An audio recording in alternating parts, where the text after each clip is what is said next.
Okay, Danny. Right. So we'll start now. Would you mind, first of all, tell us a little bit about your family, where they came from? Yeah, well, I'm a native of here, this area. And my father came from Ballykillaboy in Kilmacow. My mother's a Munlavat woman. My wife is from out of Sugarstown, just outside of Thomastown. And what was your mother's maiden name? Sullivan. Her father originally came from the Mayor's Walk. And they were cattle dealers on the Mayor's Walk and butchers. He came as a butcher to Munlavat. So they were part of the pig buyers and They were, yeah. Okay. Yeah. And so, Danny, where did you go to school then? I went to school to St. Declan's. Okay. Yeah. And then how did you end up in the glass factory? Well, I didn't like school. I left school at 14 and a half. And I got a job. They were building Arkeen. And I went in to help.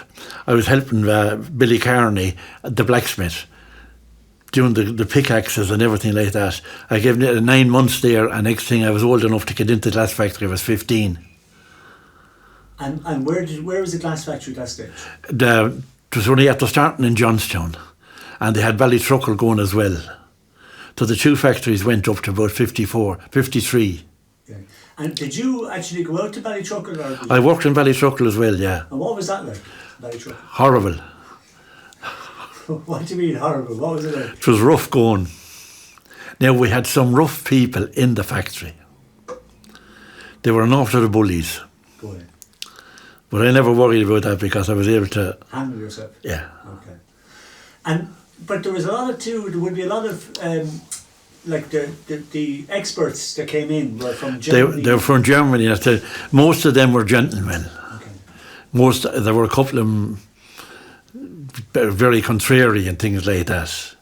There were one man there now, he was Pole, and he was shell-shocked. And if you touched stuff to where he's working, he'd all work out into a kind of a fit.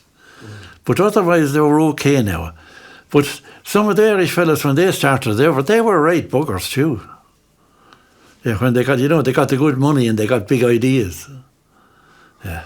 Right. And then what was your job then when you started? I was going to be a blower, but I didn't like it. I couldn't stick it. So I got a job on the furnace. I started on the furnace in 1958 and I was on the furnace till 1988. So 30 years? On the furnace, and 10 years and 8 years in the other part of it, you know. And what did you like about the blowing? I didn't like it. Everybody was blown into the one iron. And one German there, he'd be spitting and everything like that. And I said, no. Now, the money was good on the blowing, but I didn't like it. Okay. So you didn't like the whole idea of passing around the thing? I didn't mind the heat. The heat on the furnace was terrific, but I didn't mind it. And then Johnstown, apparently, from what I heard, was fairly rough as well, was it? As regards? It was tough. Okay. Tough. And Johnstown now, and when Griffin took over and things, Dr. Winkleman, he was a great man. And things like that. And then I used to work with a German before I went on the furnace. Mulak was his name. He was the foreman. And he invented that Irish coffee thing, you know, the heart on the middle of the glass. He got nothing for it because of soda glass, you know. But he was good there. He put that thing, and he put manners on the good lot of the tough boys. There were some tough characters.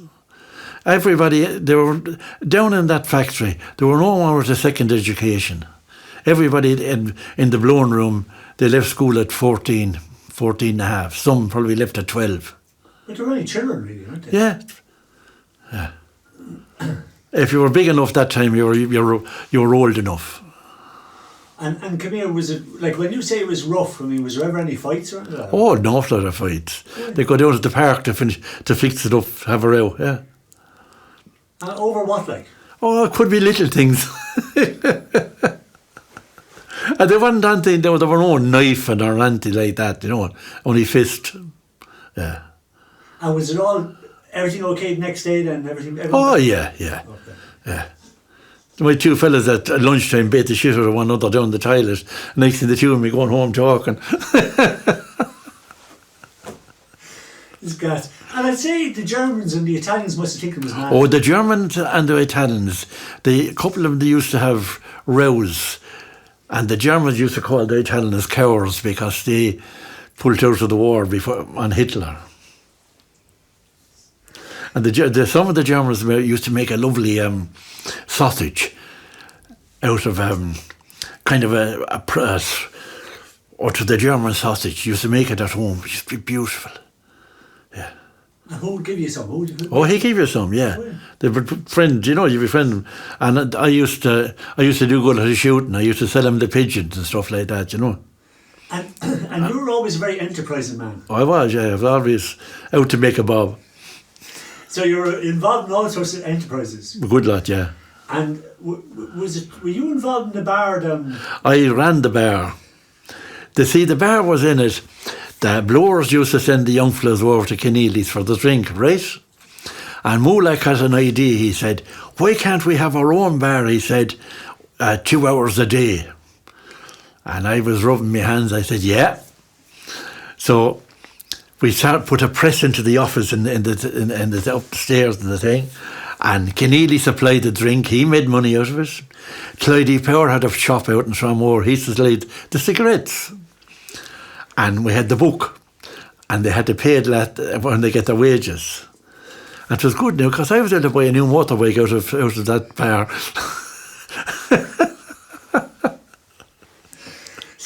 So this is another enterprise in the glass factory. Yeah. Okay. So fair play to And you. then when I went to them, we went out to Ballytruckle, out to Kilbarry. I got the job of looking after trimming all the trees and everything like that, you know.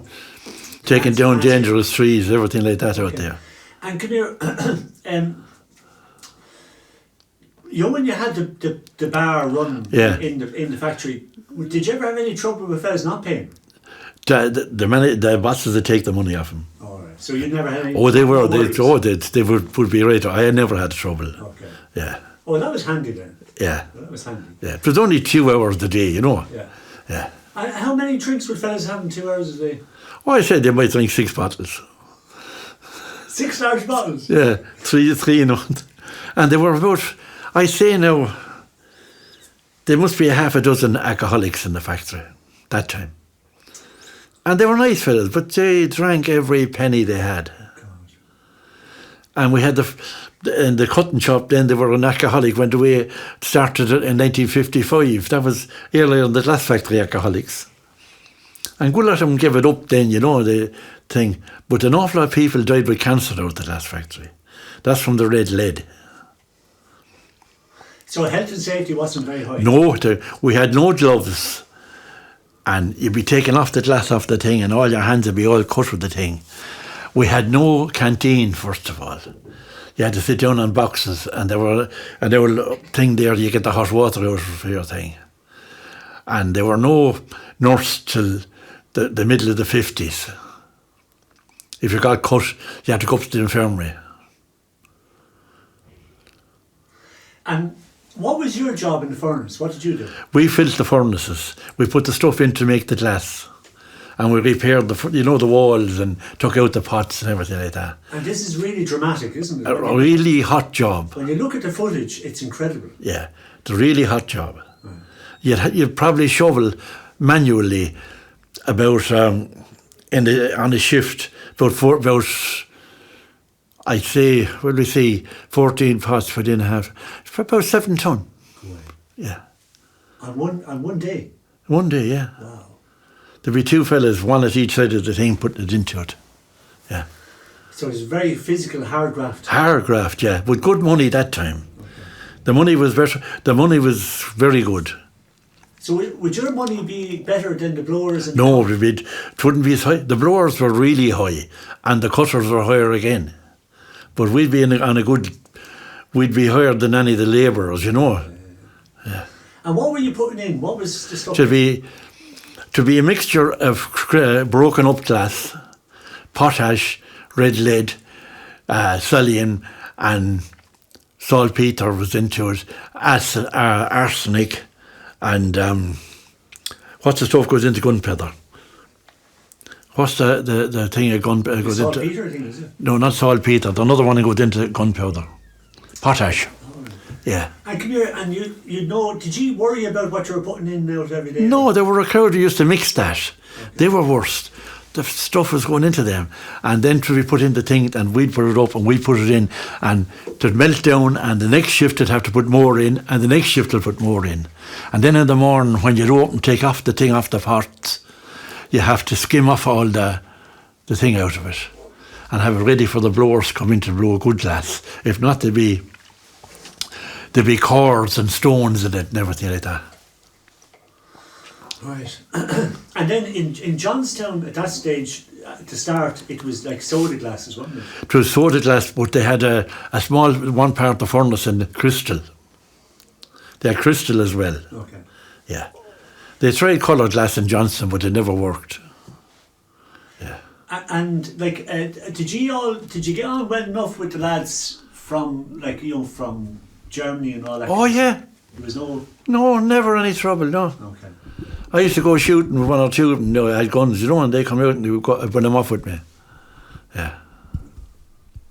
And like, will any of them ever talk about the war? No. One fella now, Mulek, he said he was an administrator. He could be a prison guard for all we knew. But no, they didn't. Okay. Yeah. But I mean, they must have all come from a very difficult time, I suppose. But in that book now, the new book, they'll tell you where they came from and their names. All their names are in the book. Yeah. So if you wanted that for a thing or that for your thing, yeah. And do you know the way in Waterford at that time, would people have resented the workers in the glass factory? Pardon? You know what I mean? Like, the glass factory pay was quite good. It was, yeah. In comparison to a lot of the other factories. Oh, yeah. So was there a lot of resentment around Waterford? They were, yeah. They were kind of a bitterness about it. And then again, when they were starting, things were going very good, and this Mulek started, he wanted to get extra thing in, so he used to blow off a Sunday. And they had to go to the bishop to get permission to have work of a Sunday. Go away. Yeah. That's gas, isn't it? Yeah. And you saw it from very early days. I did, yeah, from the start of Johnstown. I mean, how did you... Like, it got very big, didn't it? Very big. And it was beautiful, it was lovely in Johnstown. I hated going out to the new factory. They were the last two people that finished the furnaces was Tom O'Brien. He's from Ballyjohn's Park. He died too, and myself. We were the two last shifts on the furnace in Johnstown. They kept some cutting going for another while, but after that we closed it up. And there were a fella named, he's working. You should go into him. He's working up in Jepson's. What do you call him? Was a scout. No, he was the piper. Tony Wallace. Yeah, Tony led the boys out the thing with the pipes. Yeah. That must have been funny, wasn't it? Oh, it was great. And you said you didn't like Kilbarry then? No, I didn't like it. You know, after giving 22 years in Johnstown and went out to Kilbarry then, you know. But I didn't like the money. Yeah. Yeah, but a lot of people said they much preferred going out there because there was more air and it was brighter and it was cleaner. Yeah, but Kilbarry was... Johnstown was lovely. If you wanted a chip, you could duck down to Della's. Across the road you had Kitty Powers with the butter blaze. And you could duck over to Keneally's for a pint then if you want. So everything was on your doorstep? Everything on your doorstep. Okay, so out in Kilbarry it was a different ballgame. Now, on night shift now, we had one man on night shift now, Jack Power, he was from Polebury. Now, he started in the factory at 66 years of age as a watchman, all night shift. Just start at 12 o'clock till 8 in the morning. Now, he was originally a coffin maker down in Powers in the Apple Market. And when he retired, when that closed up, he got the job in the factory. His son was on the furnace. And his son was Eddie Power. He was a furnace man. And he worked all his life in Hearn and Carl's, you know, the shoe shop. shoemaking. And when that closed up, he got a job in the glass factory, right? But Jack Power now, he had some tales going back. He from out this way. He remember holding the horses for the big ball down in the town hall for the change of the century. It was the day on before because it was if a Sunday. The Protestants had it if a Saturday. Well, with the tales he tell you was terrific. And then we had a man, he had a little shop going into the thing, Charlie Dower. He was there till he was for an 80 something years of age as well. Yeah, small little man. It's gas because I mean, like, I suppose you wouldn't think of all the history of the people. But did you think that the other way, the workers in the glass factory, there was a lot of skilled hands? Oh yeah, skilled hand, yeah. And they knew what to blow into the thing. Yeah. The cutters were skilled with the hands. The blower was skilled to know what he was going to do. But I mean, was that tradition in Waterford before that? And I'm just wondering. No, sure. Look at now the new factory. There, the young fellas that have been trained there now. They're blown. It's in you. But I mean, in Waterford we had thousands now. I mean, I'm just wondering, like, we say, was there a tradition in Waterford of like carpenters or what was it? The tradition in Waterford was mostly dockers with the shipping, and the main thing was Denny's, Collins's, all the meat factories, Clover Meats. Yeah. And then there was tradition, there were salters and butchers and all this thing. Yeah. Glass was only a small thing in Waterford. Yeah. They had brick factories and everything, sure. Yeah. Ammunition factories on the war. And Danny, do you know, like, if you talk about you got out, what year did you leave? I left in 88. Okay. So when you were on the outside looking at it, could you see the glass going before it went? I could. And what was that? What was it? They bought too many other firms. Okay. So they spread their wings too much. Okay. So it became like a big global company. They wanted to make it a global country and take it. Anybody else that was making fancy stuff, they wanted to take it over. Okay. The little factory started up in Bray, and that started. They blew them out of it. Next thing, a fella came along and he started cutting glass down in Lumber Street, in the old sweet factory place. And we were told to put water on any of the waste glass we were dumping, the way he won't use it for clearing off his wheels. That last thing went for about 2 years or so, cutting. Okay. And then your man came out of it, he was the cutter. He started Penrose Crystal, down in the old blacksmith shop. He landed the Quilties, down in Johnstown. And looking back on it now, I mean, would you feel sad about the whole thing, how it went? Yeah, it was sad. It was a lovely job, and there were nice people in it, and we had a lovely sports club and everything like that. We had everything, and you got extra money for St. Patrick's Day. You got extra money for Christmas. You get the whole Christmas week at triple time. But the taxman, Charlie, for his new shirts, he was taking all our taxes off. So you were paying 60% tax or something? And we were paying PRC on top of that. Yeah. So you were keeping the country going, really, weren't you? We were, yeah. We had a fire brigade in the factory too, and we got paid out of that. But you was taking the money, you're better off to get glass. And you wouldn't have to pay the tax on your money then. Okay. Yeah.